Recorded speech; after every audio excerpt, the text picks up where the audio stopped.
Hey guys, it's Versus Z, and with this video, I'm gonna actually share with you guys my final thoughts on FanimeCon 2010, and share with you guys my haul.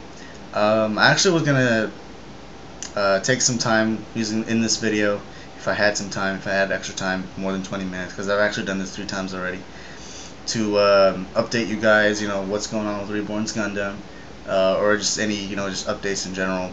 And I did have a couple shout outs to some new subscribers, and just general updates and things like that, but I'll probably just save that for later on.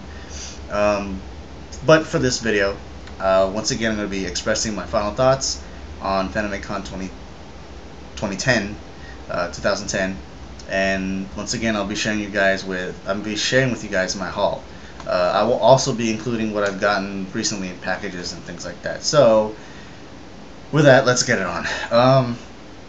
You guys know I'm just gonna talk about the things that I didn't show in my coverage videos that I actually went and did at FanimeCon. Now, at on Friday, the first day, there was nothing much that I didn't, or there was nothing much that I did that I didn't record, except all the time that I was in the gaming room. I played a lot of DDR. I got back in shape for like 2 days. Went to the Swapmeet, which actually I did record, but I didn't have enough time to fit it all in, so unfortunately I couldn't throw that in. But I will tell you that the Swapmeet was actually pretty sweet this year. It was really, really cool. There's a lot more items to go about. There is some guys selling not completed model kits, but model kits that haven't even been opened. Like, there was this guy who was selling this I think it was a Sharzaku 2.0, Sharzaku 2 version 2.0 kit for $60 or $50 or something like that. I was like, you're crazy. Even though it's not opened, it's already been a previously bought item, and who knows how long you've had it, kind of thing. I mean, I would have understood if he was selling for 40 or something. That's more reasonable swap meet price. But oh my God, he was crazy. But crazy enough, someone bought it. So yeah, basically just the swap meet was the only thing that I didn't get to show with you guys. There was also the video rooms, but I'm not gonna record that stuff. They're showing anime and some episodes of Sergeant Frog or Kero Gunso and things like that. Yeah. Oh, yeah. New, like, I guess new format, new video background, whatever. It's only because I'm using the integrated webcam of my mom's new laptop, which is a lot better than the one I had, but the sound quality sucks. Otherwise, that, or I just haven't messed around with it yet. So I'm resorting to using my webcam's mic instead of the integrated mic. But anyway, Saturday, yeah, it was mostly doing everything we could and taking the time to check into the hotel. And of course, I got my haul, and you saw a little bit of it.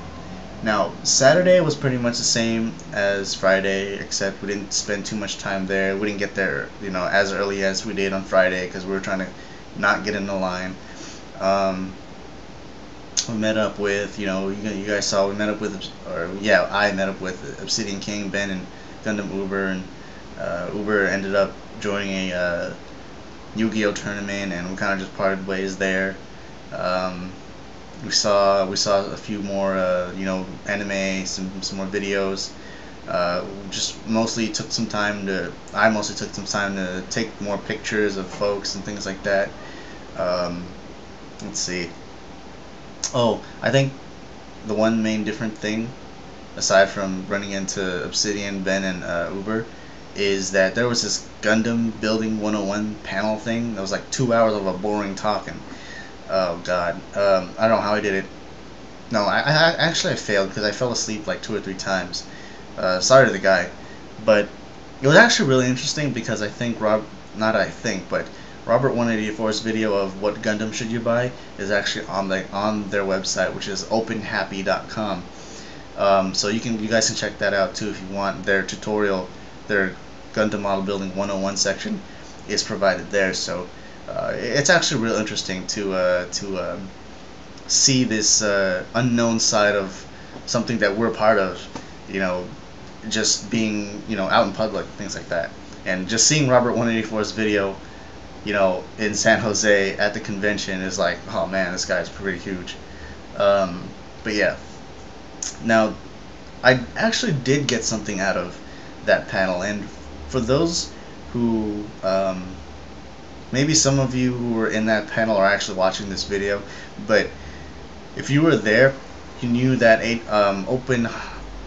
Open Happy is actually sponsored by HobbyLink Japan, and they were actually able to provide us with some free model kits, and it wasn't anything fancy or anything like that, and I'll show you in a second.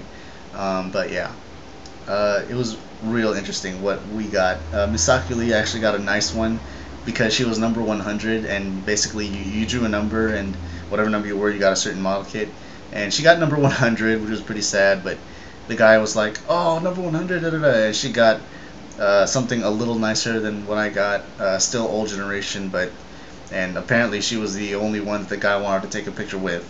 So yeah, that was pretty much it for Saturday. Now Sunday, I wasn't expecting too much out of Sunday.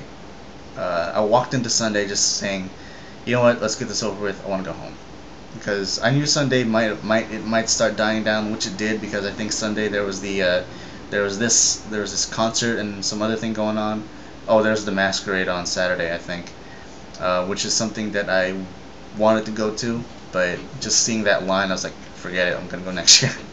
And there was also the black and white ball that was going on Sunday as well. Now, we met up with our friend Mimi, and you guys know Mimi as the one who cosplayed as Black Rock Shooter.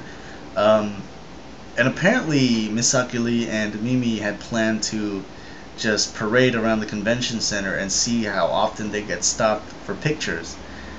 Surely enough, they got stopped more than they planned and things like that. I mean, I'm not talking about the cosplay battle, even though while they were waiting their turns to battle, they were getting harassed by cameras here and there, and just photographers like, oh my god, I feel so left out. Maybe I should put on a maid outfit next year or something. No, I'm just kidding, I probably won't do that. But yeah, it was mostly just me and her, her as in Misaki Lee, and Mimi, just hanging out for a little bit, and then we met up with Mimi's friends, and they're real cool. So from there, we learned to play Mafia, which is a really fun card game, and I'm addicted to it. So we met some new friends, met some new people. It was more of a personal connection day. We ditch the con. We go to Iguana's, home of the Burrito-Zilla. It's an 18-inch super burrito. If you guys are familiar with Man vs. Food, it was actually featured there. So yeah, we had that. We went to Mimi's hotel. Had some more fun in there. Played more Mafia. Watched some Family Guy. So yeah, Sunday. It was mostly just personal connection with people, instead of just us walking around taking pictures and doing all this stuff and things like that. Which actually leads me to my final thoughts. Yeah, which actually leads me to my final thoughts, saying that of all the days, I think I enjoyed Sunday the most, even though it was the day that I totally was not expecting to do anything, because I got everything done on Friday. I got more stuff done on Saturday, but Sunday it was just kind of like, let's just do like a few last rounds and let's go home. But it turned up into something completely opposite of what I was expecting, and probably the best day of that weekend, because of the fact that we're able to meet friends and make new friends at the same time, and we all just had fun being ourselves. And I think that's the best way to definitely enjoy an anime convention. FanimeCon, Anime Expo, WonderCon, Comic Con.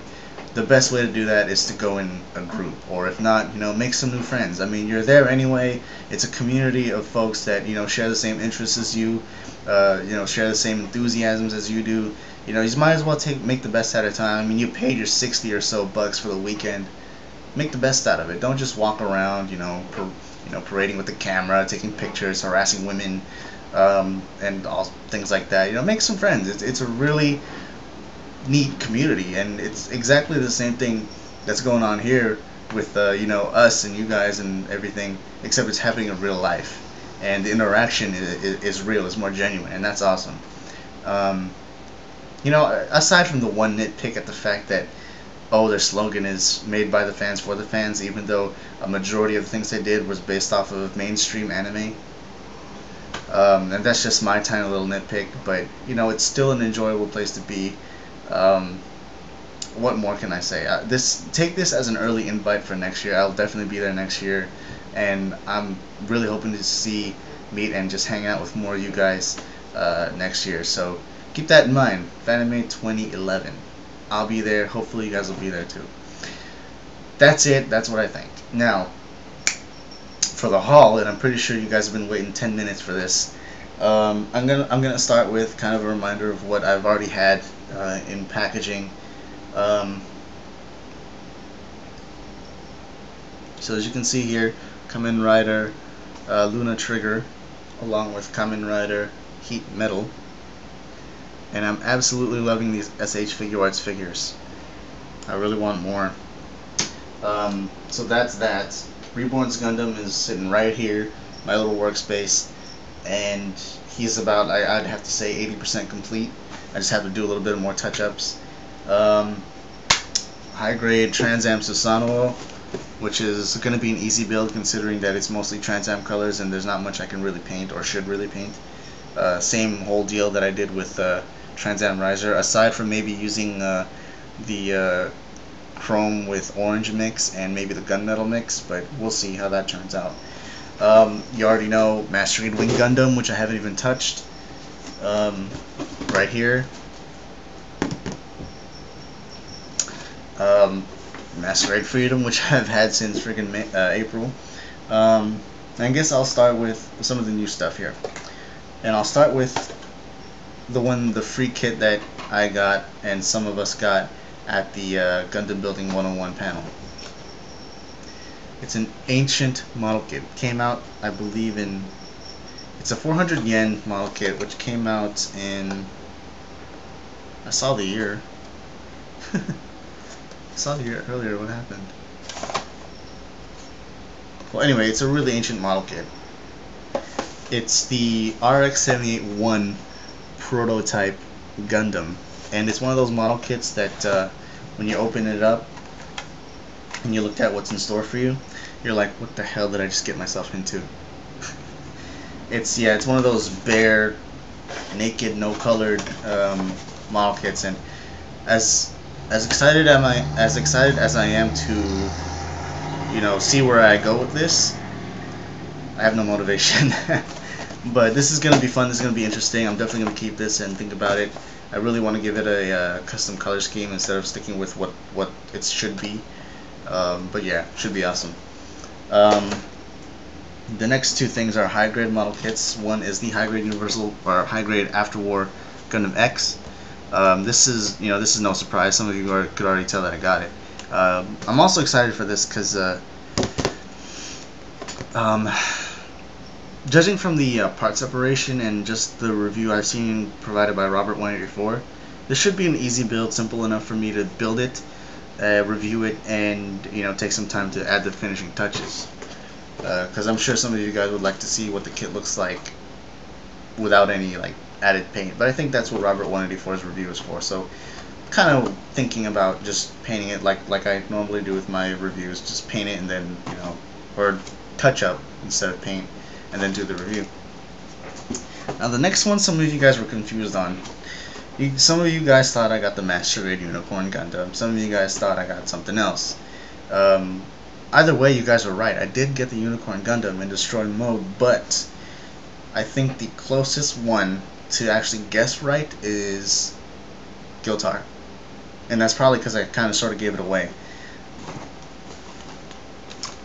Destroy Mode with the head display base, the limited release version. This was 28 bucks. 28 bucks for this thing. Yeah, awesome. Oh, and I think the Gundam X was either 19 bucks or 22 bucks, something like that. I guess moving on to the bigger guys. These are the last two things I got. I mean, aside from the Kamen Rider stuff and a few Gashapon here and there. Yeah. Now, I was debating on how I wanted to approach what I wanted to buy. I was debating on sorry, I was debating on, do I want two master grades, two nice master grades that are pretty good priced, or do I want four high grades? I wanted to do it this way. I wanted one from Seed, one from 00, and two from Unicorn. I ended up doing, of course, as you saw, one from just Universal Century and one from Unicorn. And I did get a Seed kit. Should I say two Seed kits? I got no 00 kits because I realized, well, I still have Reborns and I still have Susanoo. As much as I really wanted to get Gades and Masurao and some other 00 kits, I kind of want to move on and kind of spread somewhere else. What I got here is something that I've been wanting for a long time, and I think it would be the mobile suit that would definitely pilot if I were given the choice. Master Grade 30th Anniversary Strike Noir. Really juiced for this. If I had a choice to build this or the Freedom first, I'd build the Freedom first because I saved the best for last. Now the last one is gonna kind of surprise some of you guys, and it actually surprised me when I got it. It's actually a very iconic set for me, very meaningful a meaningful set to me, and yes, it's a set. It's not just a kit alone. I was really wanting to try and experiment with the 1 to 100 scale no grade Seed or Seed Destiny or the Seed versus Astray line, and I didn't know how to approach it. But there aren't a lot of designs from the Seed Destiny and versus Astray line that I really like, except for the main ones like Infinite Justice, Strike Freedom, Akatsuki, Destiny. So I was having a hard time deciding what the last kit I wanted to get was. There was a Gale Strike Gundam for $30, which was very tempting, until I saw this. For $27, oh, Strike Noir is $54. For $27, I got this set, and I got the set because it's 2-in-1 for $27. It's 2-in-1. It's definitely a Bandai product. Original price for this thing is $60 or something or the other. And not to mention, there were two designs that I absolutely love from the Seed Destiny series, and they're clear. The Destiny Gundam vs. Infinite Justice clear color version set. Once again, $27. I'm sure this thing retails for twice the amount. I basically paid for one model kit to get two, and in clear. So it was either the Gale Strike for $30 or these two guys for $27. I think the answer was pretty simple there, so I immediately grabbed this thing. Like I said, it's a very iconic, very meaningful set to me because, for one, it's clear, the asking price for it, and just the fact that I got two of my favorite designs from Seed Destiny, and just the feeling. Just the feeling of accomplishment of me getting this, because I got it from a convention and I wanted to at least make it feel special, so I decided to get the clear set. So yeah, that is the haul I got. I gotta say, I really feel like Prime 92 right now with all these random boxes sitting around, and they're all unbuilt and untouched and unopened and things like that. And God, I got quite a few unboxing videos to do. So yep, that's my haul, and earlier that was my final thoughts on the FanimeCon 2010. This FanimeCon 2010 is definitely getting a lot bigger. It was definitely more organized this year, so I can imagine things just to get more bigger, more better, more organized next year as well. So yep, thanks for watching. Thanks for allowing me to take up 20 minutes of your guys' life, and I hope to see you guys next time. Peace.